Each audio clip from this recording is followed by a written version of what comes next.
Today I welcome again all of you who have come to share in this our town hall meeting to discuss matters of our electoral process. We have with us on the platform the Director of Elections, Mr. Orrette Fisher, the Honorable Mrs. Dorothy Pine-McLarty, Chairman of Electoral Commission of Jamaica, Professor Trevor Monroe, Executive Director of National Integrity Action, and Professor Alwyn Wind, a Commissioner of Electoral Commission. They will speak to us about matters of electoral system, and after they have spoken, at the end we will have a session where you can ask questions and they'll make the appropriate responses to you. Now I invite Mr. Fisher, who has served as the Director of Elections since 2008. His experience in the electoral system has spanned over 8 national elections. He has been our representative on a number of overseas electoral missions and observers, most recent of which was the one in Trinidad and Tobago earlier this month. So I invite Mr. Fisher now to come and speak on the ECJ state of readiness for the election. Mr. Fisher.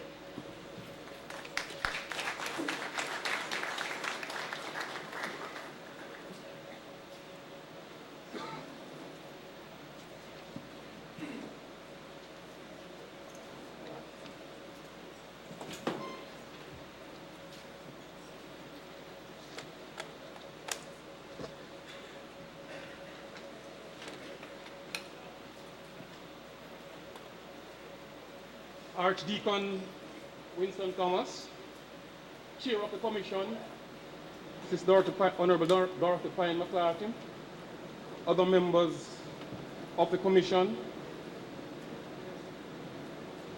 Honorable Michael Peart, Member of Parliament, Manchester South,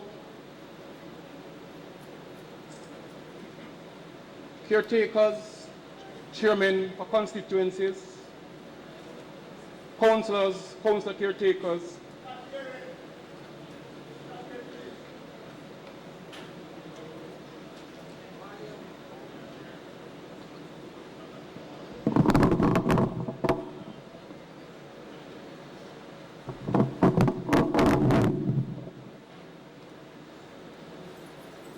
ladies and gentlemen,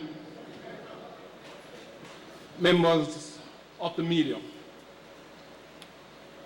It is indeed a pleasure to see such a large turnout, which to my mind says that the democracy of Jamaica is alive and well.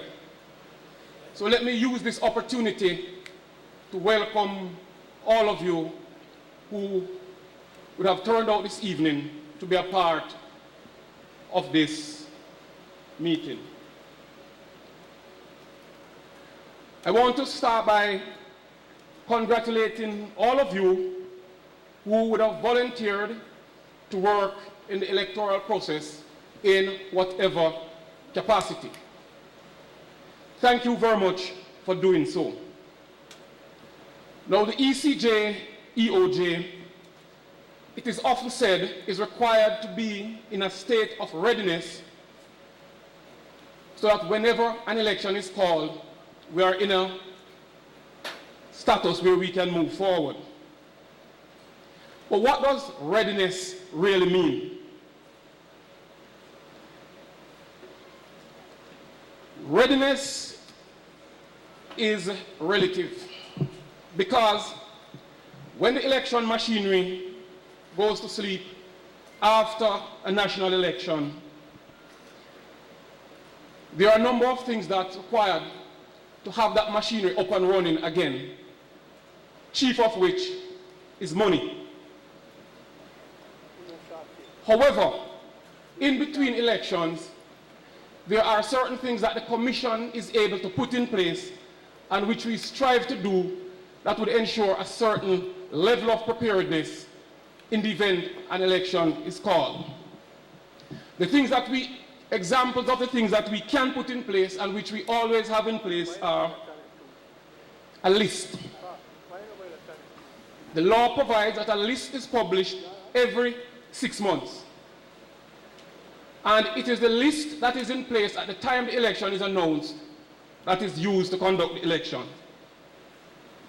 We also have signed polling station agreements to ensure that when the election is announced, we are not scrambling to determine where the polling stations will be located, which at times can be a little acrimonious. We also identify things like the nomination and the counting centers ahead of time. However, there are a number of other things that we are unable to put in place before being funded. We are unable to do these things. And these include the replacement of equipment which would be 5 years old since the last election. Very importantly is the recruitment and the training of our election day workers. That is not something that can be done at the drop of a hat. And therefore, the commission would need to be funded a few months before any announcement in order to be able to prepare adequately for the election. And once the announcement comes, having been funded earlier, then the commission is in a position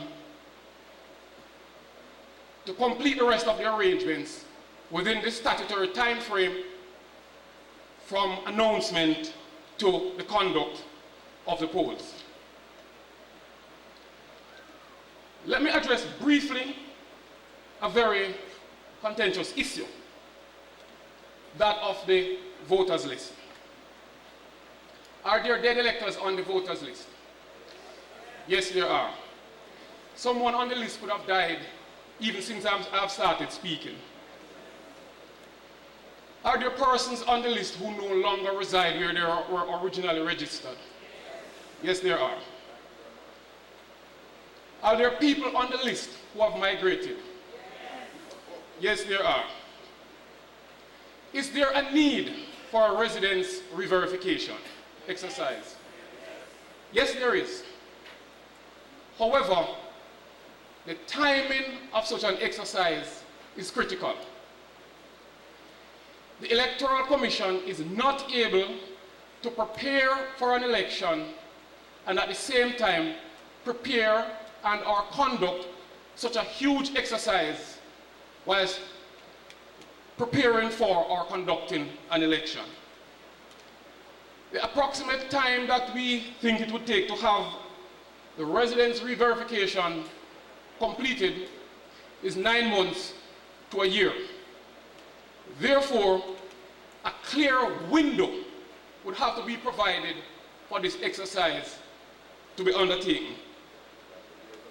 The areas affected by the list, the persons not being removed from the list, will be persons who are ineligible by having migrated and so on, will be the size of the list, the constituency size when we look at boundary adjustments, statistics in relation to voter turnout on election day. Issues like those are in fact affected. I want to say, however, that the list that we have in place right now is the best list that can be available under the circumstances. And I am of the view that when the election is called, the list will not be a factor in determining the outcome. It might affect the statistics in terms of the percentage of the voter turnout and all that. And I say that because the Commission has over the years put in place procedures that ensure that persons who have died are not able to vote. And we have tested that, and we have proven that only eligible electors have been able to vote. And we will be redoubling our efforts and make it more stringent to ensure that this obtains. So are we in a position to conduct an election if and when announced? The EOJ is preparing the machinery, and we are saying that we are not in a position to predetermine anything. We are not in a position to even predict. But what we must do, and what we continue to do, is to use the funds made available to us to bring the machinery to a point which facilitates the Prime Minister, whichever Prime Minister is in power at the time, the ability to call the election in keeping with the traditions of this country. The Electoral Office, the Electoral Commission, thinks that by the end of September, based on the funding which we have received to prepare for the elections, we'll be in a position to say to the country, we are able to conduct the elections if and when announced. Ladies and gentlemen, once again, welcome, and we look forward to your participation. Thank you very much.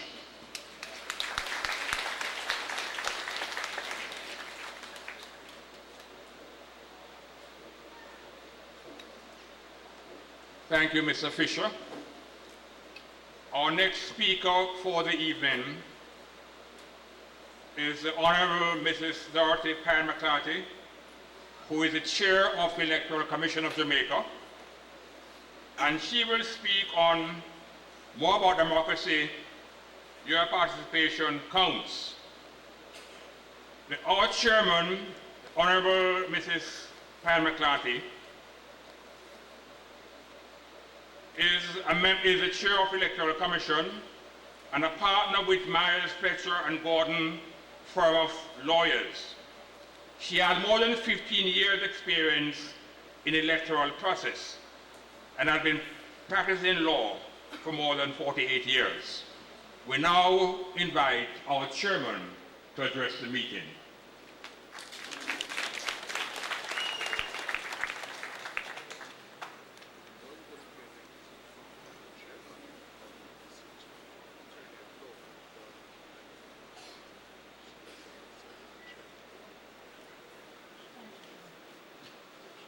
Archdeacon Thomas, Chair of this gathering, Member of Parliament, Mr. Shaw, caretakers, councillors, members of the media, members of the platform party, distinguished ladies and gentlemen all. So good to see such a wonderful turnout. And to those of you who have journeyed from Clarendon and St. Elizabeth, a special thank you for taking the time, and those from Manchester, a special welcome. This evening represents a continuation of our town hall meetings to hold discussions with members of the public on various electoral and governance matters, which for some take on greater importance with the kind of political weather we may experience in the coming weeks. These meetings are jointly hosted by the Electoral Commission of Jamaica, the ECJ and the EOJ, that's the Electoral Office, and the National Integrity Action. We have already reached out to residents from the parishes of St. James, Hanover, Portland, St. Thomas, and St. Mary, where we had vibrant audience participation, and we anticipate the same this evening. The ECJ is here not only to talk about democracy, but to also raise related issues, such as your role in helping to build strong communities, your role in helping to encourage accountability, your role in helping to ensure strong representation at every level of our society. Whatever the season, it is important to focus a little on the theme of the town hall meeting. Respect your vote, your right, your responsibility, which goes hand in hand with democracy. As a people, we must take this seriously. It is about participating in an important part of the democratic process. It is about participating in the political, social, and economic advancement of our country. Let us all begin to look at the bigger picture as we strive for a prosperous future for our country and its people. Too many of us have opted out of the electoral process, and by extension, out of the democratic process. This is reflected in the unacceptable level of voter apathy in the society, predominantly among the younger people. We can't be happy about this. In the 1970s and 80s, voter turnout peaked in the region of 80%. Today, it is in the 50s and 60s, and even less for local government elections. That is all part of the reason why the ECJ, EOJ has been recommending that both elections be run at the same time. It is of interest that a June 2015 national survey commissioned by the RJR Group and conducted by Market Research Services Limited revealed that 32% of the voting population said they wouldn't vote then if an election was called, while 14% said they were unsure, and another 8% said they were unlikely to vote. Although globally there has been a decrease in voter participation, these are statistics that no one should be proud of. Neither the political parties, nor civil society, nor the church, nor the business community, nor the ECJ, EOJ. Town hall meetings like this help to highlight and emphasize the importance of the electoral process and the role of democracy in improving the quality of life in a modern democracy like ours. I believe it is time for the professional organizations, the service clubs, civil society groups, business associations, and the church groups to begin to see themselves as a part of the solution to the problem of voter apathy in Jamaica. This is not about political parties. This is about building a better Jamaica for all of us. Ladies and gentlemen, we must remember that we have come a long way in terms of cleaning up the system and returning confidence and trust in Jamaica's electoral process. In fact, in the last few years, there has been a sharp and steady increase in the countries inviting us to participate as observers of their elections, namely Canada, Mexico. Our Prof. Wint just came from Mexico, Colombia, Nigeria. The director went earlier this year, South Africa. I had the privilege of going there. England, Trinidad, from the director just returned from their elections, Barbados, and I can go on and on. Mozambique, North Korea, Puerto Rico, Brazil, and so on. The Electoral Commission of Jamaica is the vanguard of our electoral system. It ensures that all elections are free and fair. It ensures that unfair advantage is not given to any party or individual. It ensures that every elector votes once without interference or intimidation. It guards against wrongdoing during elections. We commit to ensure that any future elections are conducted with the highest level of professionalism, run by the extremely competent team of the EOJ. We must do everything to address existing concerns, such as funding of political campaigns, if we are to continue to strengthen the democratic process and stamp out any deep-rooted problems. Permit me to expand briefly on democracy and to emphasize your participation, which counts. We welcome Member of Parliament, Mr. Peart, at this time. Democracy is a system that provides its citizens with the most freedom, the most opportunity, the greatest prosperity, and the most comfortable life. Indeed, I have read that democracy can be quite elastic, and therefore it can mean anything to as many people as possible from time to time. So, democracy is not an abstract, it is an all-important function for the transformation of our society, our nation, our country. In order to ensure that democracy stays healthy and in good shape, every one of us Jamaicans must participate. When a citizen has to stand up and speak out for his or her right, we are helping to strengthen and deepen democracy. Collective action rather than individual action is more effective.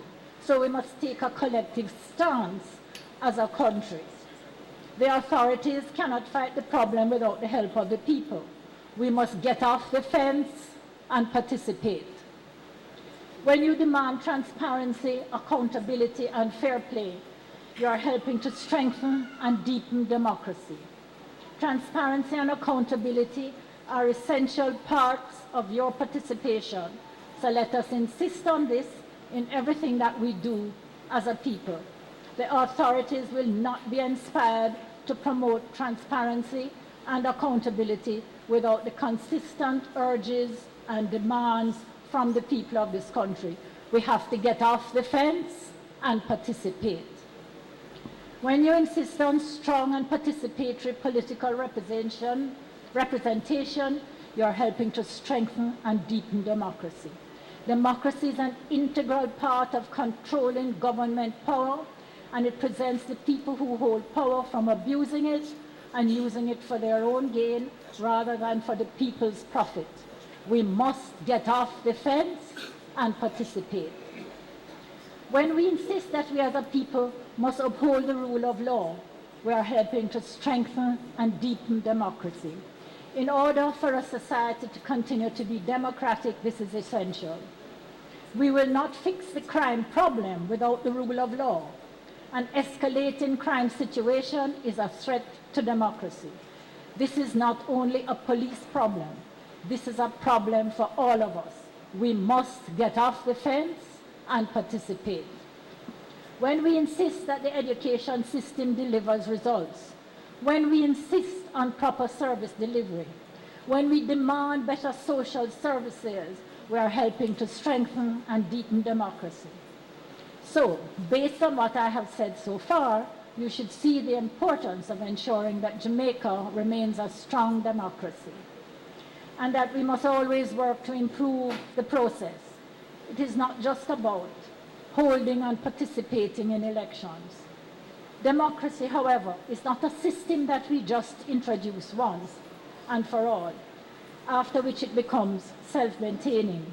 It is a culture that must be cultivated and nurtured, and which requires the right circumstances to flourish and to function. You can see why it is essential to keep democracy alive, whether by debate, free and fair elections, or any of the measures I mentioned earlier. Finally, I implore you to view democracy as important and essential for any modern society in this, the 21st century. And like the Athenian youth, promote civility among all people and strive to uphold your ideals and principles. Thus, in all these ways, you will transmit this island, not only not less, but greater, better, and more beautiful than it was transmitted to you. I look forward to a spirited and frank discussion. Thank you all very much.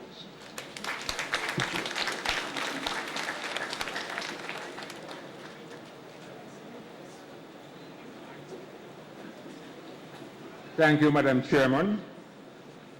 I should indicate to you that in this room today are the three parishes of St. Elizabeth, Manchester, and Clarendon, comprising 14 constituencies. Along with the electoral staff, the political stakeholders, and other interested persons in promoting our democratic process. And so we are happy to have all the participation, the cross-section of the regions 4 and 5.